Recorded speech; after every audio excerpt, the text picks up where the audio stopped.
Hi നമസ്കാരം. കർണാടകയിൽ മണ്ണിടിച്ചിലിൽ കാണാതായ മലയാളി ഡ്രൈവർ അർജുനായുള്ള തിരച്ചിൽ തുടരുന്നു. രക്ഷാപ്രവർത്തനത്തിന് തിരിച്ചടിയായി മേഖലയിൽ കനത്ത മഴ തുടരുകയാണ്. ഗംഗാവലിപ്പുഴ നിറഞ്ഞൊഴുകുന്നതും രക്ഷാപ്രവർത്തനത്തിന് തിരിച്ചടിയാവുകയാണ്. NDRFും പോലീസും തെരച്ചിൽ താൽക്കാലികമായി നിർത്തിവച്ചിരിക്കുന്നു. ഇപ്പോൾ നാവികസേനയുടെ ഹെലികോപ്റ്ററുകൾ കൊണ്ടുവരാനാണ് ശ്രമിക്കുന്നത്. ഡ്രൈവർമാർ ഹെലികോപ്റ്ററുകൾ വഴി പുഴയിലേക്ക് ഇറങ്ങി പരിശോധിക്കാൻ ആലോചിക്കുന്നുണ്ട്.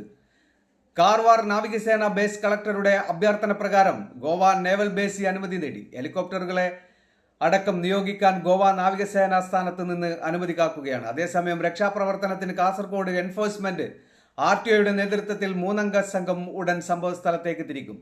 കർണാടകയിൽ മണ്ണിടിച്ചിലിൽ കാണാതായ മലയാളി ഡ്രൈവർ അർജുനെ രക്ഷിക്കാൻ കേരള സർക്കാരും പ്രതിപക്ഷവും ഇടപെടൽ ശക്തമാക്കി. KV ഗണേഷ് കുമാറും KC വേണുഗോപാലും അടക്കമുള്ളവർ ഇടപെട്ടതോടെ രക്ഷാപ്രവർത്തനം വേഗത്തിൽ ആക്കാൻ കർണാടക മുഖ്യമന്ത്രിയുടെ ഓഫീസ് നിർദ്ദേശം നൽകി.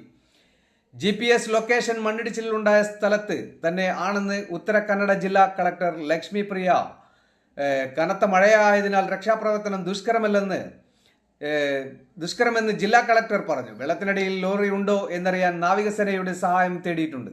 മണ്ണ് നീക്കൽ വേഗത്തിലാക്കിയെന്നും കളക്ടർ കൂട്ടിച്ചേർത്തു. സംഭവത്തിൽ കർണാടക മുഖ്യമന്ത്രി സിദ്ധരാമയ്യ ഇടപെട്ടു. Karnataka law and order ADGP R ഹിതേന്ദ്രയോട് അന്വേഷിക്കാൻ നിർദ്ദേശം നൽകിയെന്ന് കർണാടക മുഖ്യമന്ത്രി സിദ്ധരാമയ്യയുടെ ഓഫീസ് അറിയിച്ചു. AICC general secretary KC Venugopal വിളിച്ച് സംസാരിച്ചതിനെ തുടർന്നാണ് ഇടപെടൽ.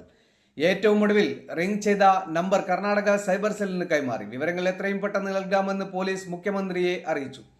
രക്ഷാപ്രവർത്തനം വേഗത്തിലാക്കാൻ പോലീസിനും അഗ്നിശമന സേനയ്ക്കും നിർദ്ദേശം നൽകിയിട്ടുണ്ടെന്നും സിദ്ധരാമയ്യയുടെ ഓഫീസ് അറിയിച്ചു. ജൂലൈ 8-നാണ് അർജുൻ ലോറിയിൽ പോയതെന്നും തിങ്കളാഴ്ച അവസാനമായി വിളിച്ച് സംസാരിച്ചെന്നുമാണ് അർജുന്റെ വീട്ടുകാർ പറയുന്നത്. ചൊവ്വാഴ്ച മുതൽ ഫോണിൽ കിട്ടുന്നില്ല. ഇന്ന് രാവിലെ 8-ന് വിളിച്ചപ്പോൾ അർജുന്റെ ഫോൺ റിംഗ് ചെയ്തിരുന്നു. പിന്നീട് സ്വിച്ച് ഓഫ് ആയെന്നും കുടുംബാംഗങ്ങൾ പറഞ്ഞു. ഇന്നലെ രാത്രി വരെ ലോറിയുടെ എഞ്ചിൻ ഓണായിരുന്നുവെന്ന് ഭാരത് ബെൻസ് കമ്പനി വീട്ടുകാരെ അറിയിച്ചു.